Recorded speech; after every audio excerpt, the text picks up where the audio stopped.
May question po dito. Ang sabi, Doktora, Nay, kumusta po?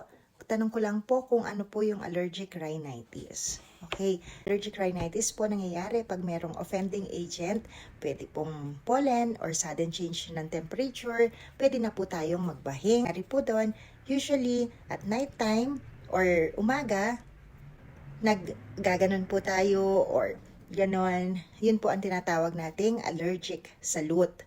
Usually po, nagbabahing tayo or may sinisipon tayo pag nakaamoy tayo ng pabango o kaya naman ako po, no? Personally, pag naliligo po ako, kasi po may sudden change ng temperature po doon, magbabahing-bahing po ako up to 40 times. Ang sakit na po ng ilong ko. Pero mawawala din yon within the day. Yun po yung characteristic ng allergic rhinitis.